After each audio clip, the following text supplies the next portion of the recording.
Hello friends, मैं अभिमन्यु कुमार आप सभी का स्वागत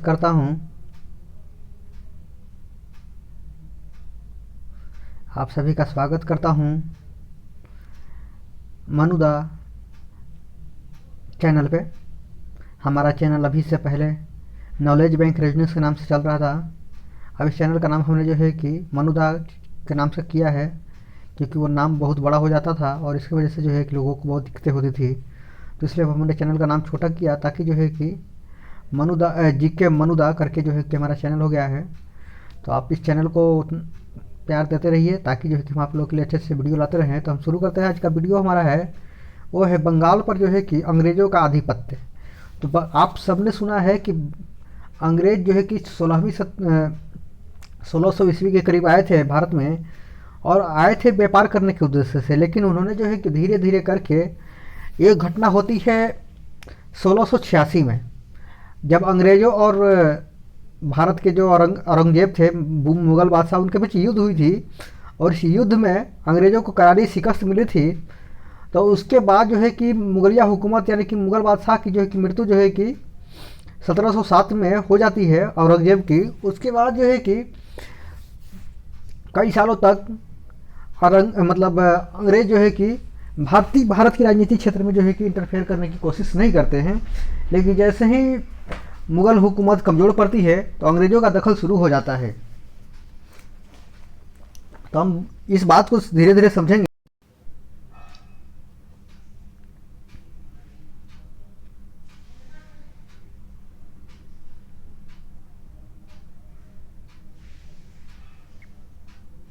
हेलो फ्रेंड्स, मैं अभिमन्यु कुमार आप सभी का आपके अपने चैनल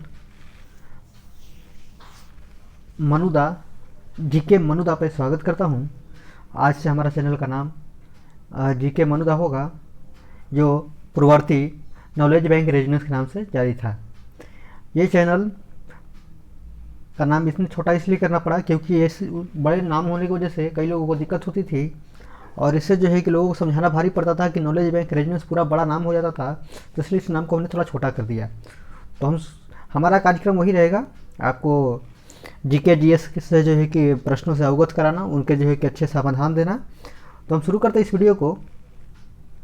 इस वीडियो के अंतर्गत हम आपको बात बताएंगे कि भारत पर जो है कि अंग्रेज़ों का कैसे आधिपत्य स्थापित हुआ। तो भारत में अंग्रेज जो है कि ऐसे तो अंग्रेज़ों से पहले जो है कि भारत में बहुत सारे लोग आए थे, और सबसे पहले जो है कि पुर्तगाली लोग आए थे, ठीक है ना, गोवा कालीकट में। तो उसके बाद उनका विस्तार उस एरिया में ज़्यादा सीमित रहा। लेकिन जब अंग्रेज आए तो वो पूरे भारत की राजनीति में जो है कि धीरे धीरे करके इंटरफेयर करना शुरू किए। अंग्रेजों की एंट्री जो है कि भारत में बंगाल के रास्ते शुरू होती है, और जो है कि पंजाब की जो सिख सीमा है उस पर जाकर ख़त्म होती है। तो इस तरीके से जो है कि उन्होंने पूरे भारत को जो है कि दबोचा, और इसके अलग अलग तरीके ईजाद किए उन लोगों ने। तो हम बात करते हैं कि आखिर उन लोगों ने इस तरीके से कैसे जो है कि कार्यक्रमों को किया। तो अंग्रेज़ों का जो शुरुआत कैसे हुआ बंगाल जो है पे अंग्रेजी आधिपत्य की शुरुआत, तो ये है बंगाल पर अंग्रेजी आधिपत्य। बंगाल से जो है कि अंग्रेजी राज की शुरुआत, यहीं से अंग्रेजी राज की शुरुआत मानी जाती है। कभी क्वेश्चन आया कि अंग्रेजी राज की शुरुआत भारत के किस राज्य से हुई थी, तो वो था बंगाल, सूबाए बंगाल।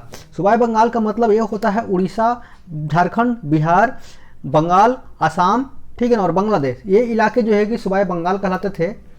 तो ये पूरा इलाका जो है कि भारत का सबसे समृद्ध इलाकों में से माना जाता था। अब हम शुरू करते हैं इस वीडियो को। तो उससे पहले एक बात और आपको बता दूं कि 1686 की एक घटना होती है, जिसमें अंग्रेज और औरंगजेब के बीच, जो मुगल बादशाह थे भारत के, इनके बीच एक युद्ध होता है। इस युद्ध में अंग्रेजों की मंशा ये थी कि वो भारत पर जो है कि आधिपत्य स्थापित कर सके और राजनीतिक सत्ता हासिल करना चाहते थे, जिनको अब तक जो है कि भारत में एक व्यापारी का दर्जा हासिल था और एक फिर व्यापार कर रहे थे। लेकिन इनके मन में एक लालसा आई, एक मतलब उत्तेजना आई कि ऐसा किया जाए, लालच भी आ गया कि ऐसा करते हैं कि इस पूरे इलाके पे कब्जा कर लेंगे राजनीतिक तरीके से, तो अधिकार पूरा हो जाएगा, तो मुनाफा भी हम ज़्यादा वसूल कर पाएंगे। तो इसलिए जो है कि राजनीतिक क्षेत्रों में हस्तक्षेप करना शुरू किया। और उसका पहला परिणति था कि इन लोगों ने जो है कि मुगल बादशाह औरंगजेब से जो है कि युद्ध किया 1686 में, जिसमें इन्हें करारी शिकस्त मिली। इस शिकस्त के बाद जब तक उनको ऐसा एहसास नहीं हुआ कि मुगलिया हुकूमत या पूरा भारत का जो है कि प्रशासनिक व्यवस्था लचर हो गया है, तब तक इन लोगों ने जो है कि भारतीय राजनीति में जो है कि हस्तक्षेप नहीं किया। तो इन लोगों का हस्तक्षेप कब से शुरू होता है, तो उसके लिए हम पहले एक बात जानते हैं कि 1707 में मुगल बादशाह औरंगजेब की मृत्यु होती है, और उसके पश्चात जो है कि अब उसके बाद जो है कि चलते हैं फिर बंगाल, जहाँ इस जो है कि युद्ध का शुरुआत होता है। आते हैं बंगाल। तो बंगाल की जो घटना है यहाँ से हम शुरू करते हैं, क्योंकि ये सारी कहानी जो है कि बंगाल पर ही है आधारित है।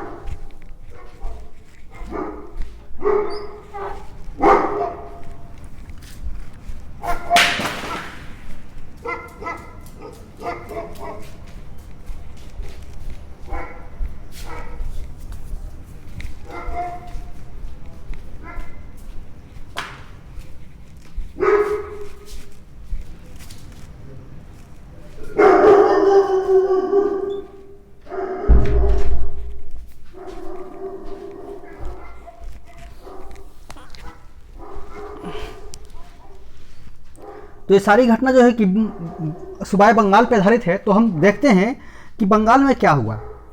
तो 1707 में जब औरंगजेब की, आपको ने बताया कि औरंगजेब की 1707 में मृत्यु हो जाती है। इस मृत्यु के पश्चात जो है कि मुगल बादशाहों की में इतनी ताकत नहीं रह जाती है कि वो संपूर्ण देश पर जो है कि नियंत्रण स्थापित कर सके, क्योंकि सब वैसे योग्य नहीं थे जितना जो है कि औरंगजेब योग्य था। क्योंकि पूरे प्रशासन को संभालना जो है कि कोई छोटी मोटी चीज़ नहीं होती है। तो धीरे धीरे जो है कि भारत के कई राज्य जो है कि स्वतंत्र होने की कगार पे आ जाते हैं। कोई अर्ध स्वतंत्र तो कोई पूर्ण स्वतंत्र जैसी कंडीशन हो जाती है। तो इस कंडीशन में हैदराबाद, मैसूर, अवध, बंगाल, ये जो है सूबाए थे, ये जो है कि काफ़ी हद तक स्वतंत्र हो जाते हैं। तो हम बात करते हैं बंगाल की। तो बंगाल के नवाब जो कौन कौन बनते गए, हम उसे एक से लेकर के अंतिम तक देखते हैं, ताकि पूरी कहानी क्लियर हो जाएगी आपको। तो सबसे पहला जो नवाब बनते हैं वो थे मुर्शिद कुली खां, ठीक है ना। मुर्शिद कुली खां 1713 से लेकर के 1727 तक जो है कि बंगाल के मुगल नवाब, मतलब बंगाल के जो है कि नवाब रहते हैं। उसके बाद दूसरे नंबर पे आते हैं शुजाउद्दीन। शुजाउद्दीन जो है कि इनके क्या होते, मतलब इनके बेटे हुए, ठीक है ना। ये 1727 से लेकर के 1739 तक जो है कि रहते हैं शासक। इसके बाद मुर्शिद कुली खां के बाद, सजाउद्दीन के बाद सरफराज खां जो है कि रहते हैं शासक 1739 से लेकर के 1740 तक। अब सब यहाँ से क्या है, ये तीन जो लोग थे ये एक वंश के थे, ठीक है। मुर्शिद कुली खां, शुजाउद्दीन और सरफराज खां। तो मुर्शिद कुली खां ने क्या किया था, बंगाल की राजधानी को ढाका से जो है कि ट्रांसफ़र किया था, कहाँ पे, मुर्शिदाबाद में। इसलिए मुर्शिदाबाद का नाम मुर्शिदाबाद पड़ा, ठीक है। बाकी चीज़ें हम और आगे देखेंगे। उसके बाद हम चलते हैं आगे। तो एक युद्ध होता है, उस युद्ध के बारे में हम आगे चर्चा करेंगे। उस युद्ध के पश्चात जो है कि अलवर्दी खां बंगाल के नवाब बनते हैं, और ये 1740 से लेकर के जो है कि बंगाल में अलवर्दी खां 1740 से लेकर के 1700 जो है कि 56 तक, यानी कि 16 सालों तक शासक रहते हैं। ये काफ़ी अच्छे शासक माने जाते हैं, और ये बंगाल को जो, ये पूरी तरह से स्वतंत्र शासक होते हैं। जबकि मुर्शिद कुली खां तो स्वतंत्र तो थे, लेकिन वो राजस्व देते थे मुगल बादशाह को। लेकिन अलवर्दी खां ये मुगल बादशाह को जो है कि वो राजस्व भी प्रदान नहीं करते थे, और सारा का सारा पैसा जो है कि बंगाल के समृद्धि में लगा देते थे।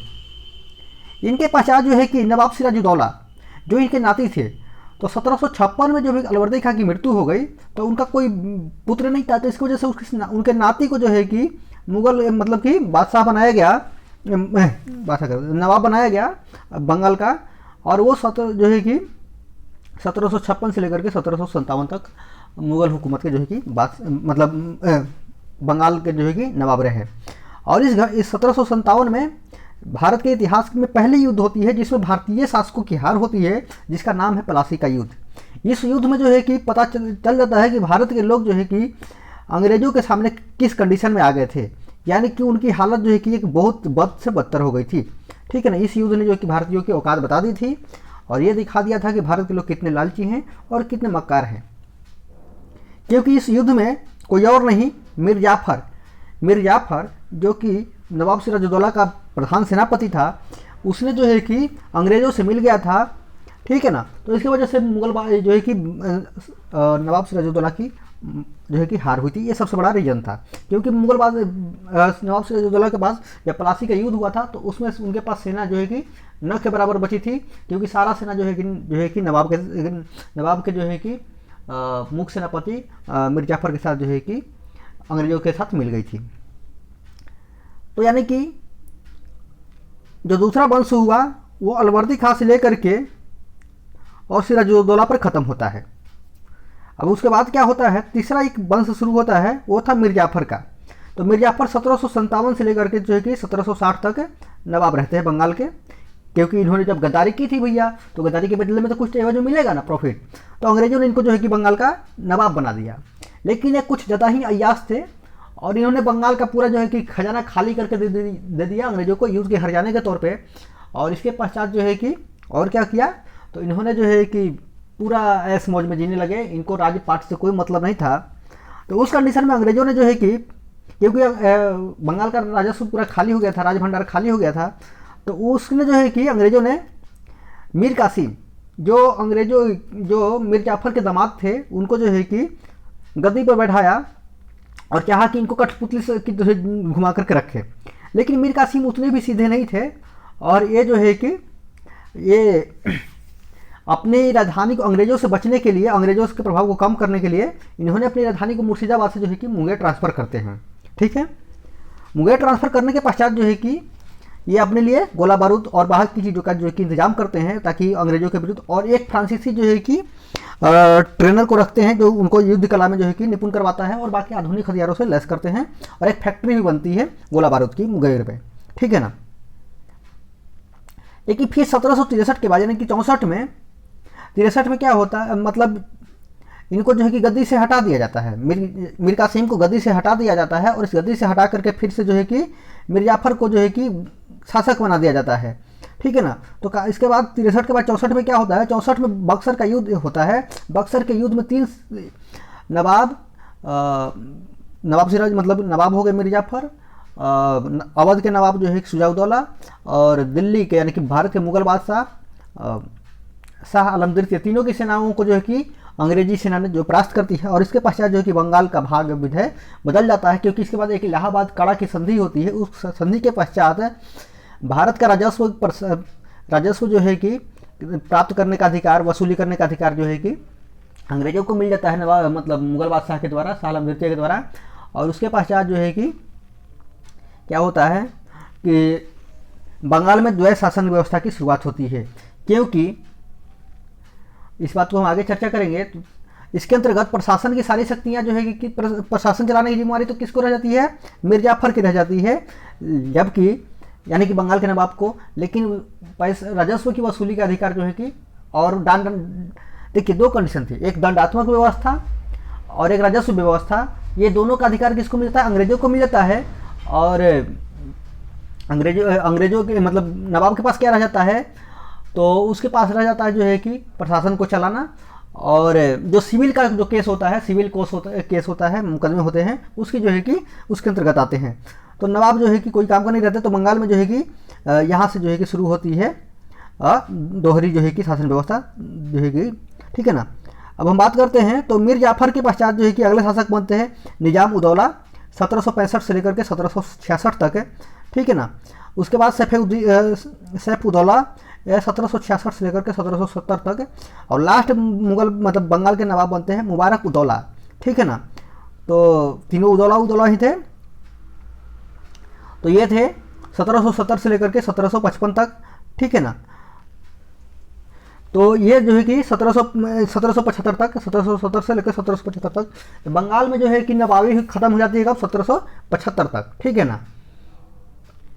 तो इसके बाद हम बात करते हैं अब एक करके जो है कि इसको समझते हैं कि वास्तव में इसका पूरा पैटर्न क्या था।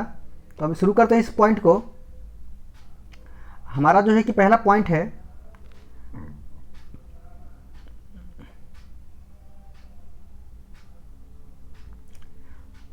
वह है बंगाल मुर्शिद कुली खां। तो मुर्शिद कुली खां के बारे में अगर हम बात करें तो ये स्वतंत्र शासक थे, और ये नियमित रूप से जो है कि नियमित रूप से मुगल बादशाह को जो है कि राजस्व भेजा करते थे, ठीक है ना, यानी अर्ध स्वतंत्र इनको हम कह सकते हैं। इसके बाद आगे बात करें मुर्शिद कुली खां के बारे में, तो इन्होंने कुछ प्रमुख कार्य किए थे जिसके बारे में कभी कभार आता है। तो इन्होंने पहला काम किया था कि मुर्शिदाबाद से राजधानी को जो है कि ढाका जो है कि मुर्शिदाबाद जो है कि स्थानांतरित किया, जो है कि मुर्शिदाबाद ढाका से जो है कि मुर्शिदाबाद इन्होंने राजधानी का स्थानांतरण किया, ठीक है ना। तो ढाका से जो है कि मुर्शिदाबाद इन्होंने राजधानी स्थानांतरित किया। और दूसरा चीज़ था, इन्होंने जो है कि इजारेदारी जो है कि प्रथा का शुरुआत किया, इजारेदारी जो है कि इजारे वाली जो व्यवस्था है उसकी शुरुआत की। और तीसरा है, इन्होंने जो है कि एक तकाबी जो है कि ऋण की व्यवस्था की थी। तकाबी ऋण क्या होता है? खेती के लिए अग्रिम जो है कि कर्ज होता है, यानी आप फसल उगाइए उसके बाद जो है कि आप रिटर्न दीजिएगा। तो काफ़ी अच्छा व्यवस्था था, मुर्शिद कुली खां का अच्छा व्यवस्था कह सकते हैं अपने वक्त के हिसाब से, क्योंकि इससे जो है कि कृषि में बहुत ही सुधार के कार्य हुए, कृषि में जो है बहुत तेज़ी से विकास हुआ, क्योंकि उसमें अर्थव्यवस्था का सबसे मेन आधार कृषि ही था। उसके बाद हम करते हैं बात कि मुर्शिद कुली खां के बाद जो कि प्रवर्ती शासक कौन थे। तो उनके प्रवर्ती शासक थे शुजाउद्दीन, जो उनके दामाद थे। और 1700 जो है कि 29 से लेकर के 39 तक के जो है कि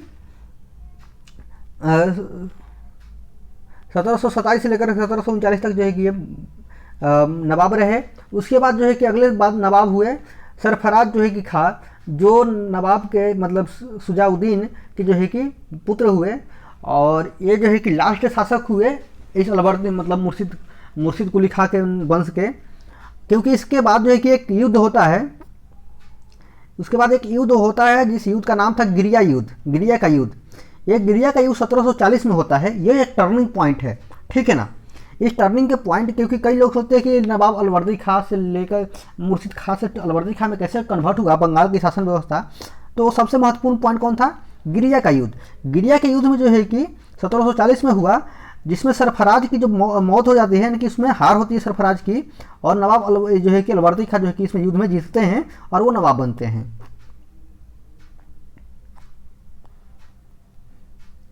अब हम उसके बाद बात करते हैं नवाब अलवर्दी खां के बारे में। तो इनकी क्या खास बात है? तो ये स्वतंत्र शासक थे, ये मुगलों को जो है कि राजस्व देना बंद कर दिए, क्योंकि और ठीक है ना, उससे क्या किए, राजा बंगाल को जो है कि भारत का स्वर्ग बना दिया, यानी कि इतना आर्थिक समृद्धि किया, इतना तेजी से विकास किया कि बंगाल जो है कि भारत में सोने की चिड़िया कहलाने लगा, ठीक है ना। तो बंगाल को जो है कि भारत का स्वर्ग कहा जाने लगा।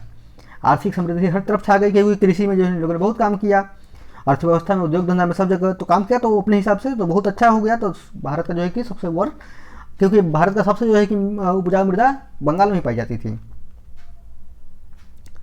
अब हम बात करते हैं नवाब सिराजुद्दौला के जो है कि नाती की। नवाब सिराजुद्दौला अलवर्दी खां जो 1740 से लेकर के 1756 तक रहे नवाब।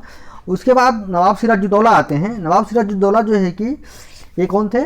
तो ये अलवर्दी खां के नाती हुए, जो 1756 से लेकर के 1757 तक जो है कि नवाब रहे बंगाल के।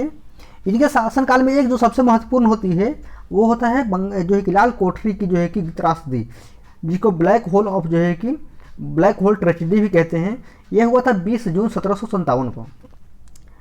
इस ब्लैक होल जो है कि काल कोठरी की घटना का मतलब कब हुआ था? तो 20 जून 1756 को, ठीक है ना।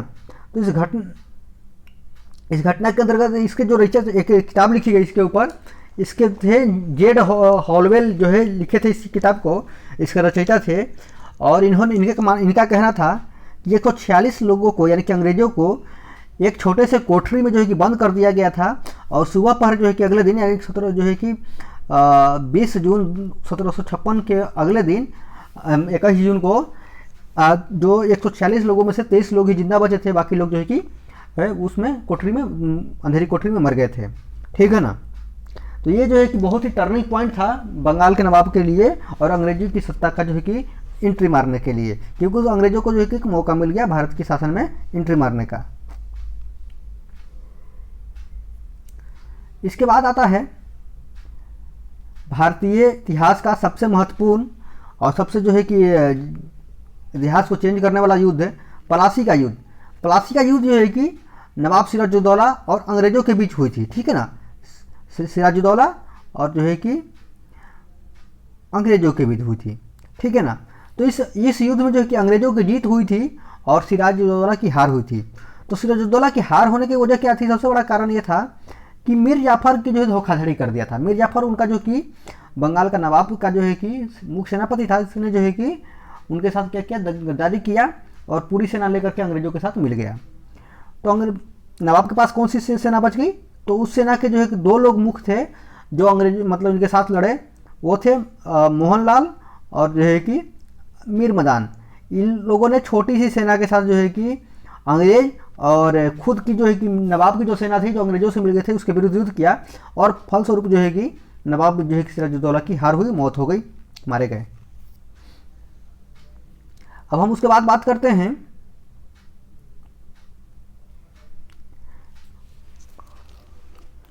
क्योंकि नवाब में जो है कि नवाब के विरुद्ध सेनापति कौन थे? मीर जाफ़र, जो अंग्रेजों का साथ दिए थे। तो मीर जाफ़र जब अंग्रेजों का साथ दिए थे तो उसके बाद जो है कि अंग्रेजों ने उनसे खुश होकर के उनको जो है कि बंगाल का नवाब बना दिया। ठीक है ना। तो नवाब बनाया तो 1757 से लेकर के 1760 तक के नवाब रहे। इन्होंने खूब जो है कि पूरा खजाना खाली कर करके अंग्रेजों को जो है कि युद्ध की क्षतिपूर्ति दिया। उसके पश्चात जो खजाना पूरा खाली हो गया और ये ऐश मौज की ज़िंदगी जी रहे थे। इनकी ऐश मौज की ज़िंदगी से क्या हुआ, ये जो है कि पुनः जो है कि और राजस्व इनको अंग्रेजों को दे पाने में असमर्थ हो गए। तो मीर कासिम को जो है कि 1760 में जो है कि अंग्रेजों ने कठपुतली जो है कि शासक बनाने की कोशिश किया, जो 1760 से लेकर के 1763 तक रहे। लेकिन मीर कासिम इतने जो है कि सीधे साधे नहीं उतने थे। मीर कासिम ने क्या किया, अपनी राजधानी का परिवर्तन किया और मुर्शिदाबाद से अपनी राजधानी कहाँ लेकर के आए, जो है कि मुंगेर लेके आए। ठीक है ना। तो मुंगेर जब लेकर के आए तो इन्होंने क्या किया,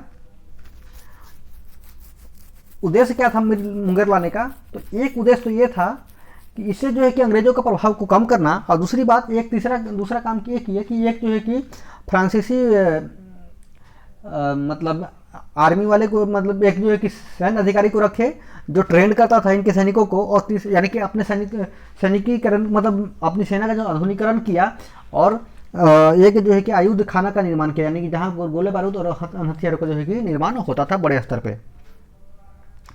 अंग्रेजों को जब इस बात की भनक लग गई तो इन अंग्रेजों ने फिर क्या किया, इनकी जगह पर जो है कि नवाब जो है कि बना दिया फिर से किसको, मीर जाफ़र को ही, और इनको गद्दी से हटा दिया। इस हटाने के पश्चात जो है क्या हुआ, फिर एक दूसरा युद्ध हुआ, बक्सर का युद्ध। बक्सर के युद्ध के पश्चात क्या हुआ, बक्सर युद्ध की क्या घटना है? तो बक्सर के युद्ध में जो है कि नवाब जो है कि मीर कासिम के साथ कौन थे? तो मीर कासिम के साथ थे मीर कासिम खुद, उनकी सेना जो बची हुई थी सेना, नवाब शुजाउद्दौला और शाह आलम द्वितीय। ठीक है ना। शाह आलम द्वितीय वही जो मुगल बादशाह के जो है कि अंतिम जो है कि शासक, और दूसरे पक्ष में थे अंग्रेज, जिसके जो है कि प्रधान थे मुनरो। ठीक है, मुनरो प्रधान थे अंग्रेजों के। और इस युद्ध में जो है कि नवाब की सेना की हार हुई और अंग्रेजों की जो है कि भारत में ख्याति फैल गई। और इससे क्या हुआ, अंग्रेजों को बहुत फायदा हुआ। इससे फायदा ये हुआ कि उनको जो है कि एक संधि हुआ आगे चल करके, एक संधि हुआ जिसे काड़ा की संधि कहते हैं। काड़ा की संधि हुई जो इलाहाबाद की संधि के नाम से जाना जाता है, इलाहाबाद संधि के नाम से जाना जाता है। इसके पश्चात क्या हुआ, इलाहाबाद संधि के पश्चात क्या होता है कि अंग्रेजों को जो है कि बंगाल, बिहार, उड़ीसा, यानी कि उड़ीसा और बांग्लादेश, आसाम और ये पूरा इलाका जो सूबाए बंगाल कहलाता था, उसकी जो है कि पूरी की पूरी जो है कि राजस्व वसूली का अधिकार जो है कि मुगल बादशाह जो है शाह आलम द्वितीय किसको दे देते हैं, अंग्रेजों को प्रदान कर देते हैं। और इससे जो है कि अंग्रेजों की पैठ बहुत मजबूत हो जाती है और इस तरीके से जो है कि भारत में अंग्रेजी राज की शुरुआत होती है। उसके अलावा और क्या हुआ, उसके अलावा होता है, एक और होता है कि बंगाल में जो है कि द्वैध शासन व्यवस्था की शुरुआत होती है। द्वैध शासन व्यवस्था इस तरीके से, क्योंकि इस शासन व्यवस्था के अंतर्गत क्या होता है कि पूरा का पूरा जो है कि अंग्रेजी हुकूमत को जो है कि क्या मिल जाता है, राजस्व वसूली का अधिकार, फौजदारी के कानून, और जो है कि इन दोनों अंग्रेज को मिल जाते हैं, फौजदारी मुकदमे का अधिकार। और नवाब को, बंगाल के नवाब को क्या मिलता है, तो सिर्फ 2 चीज़ें मिलती है जो बिना काम की होती है। एक है प्रशासन की व्यवस्था देखना और दूसरा जो है कि सिविल जो है कि न्याय करना, जो कि पंगु वाली कंडीशन थी। इस तरीके से बंगाल में द्वैध शासन की जो है कि शुरुआत जो है कि होती है। ये जो है कि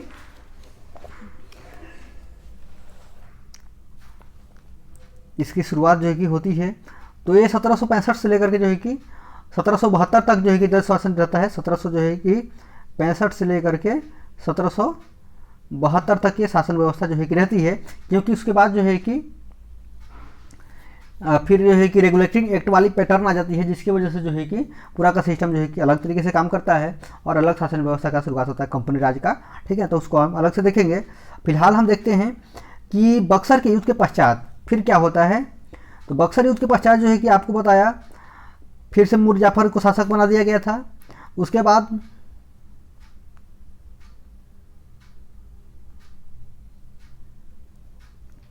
मीर जाफर को शासक बना दिया गया था।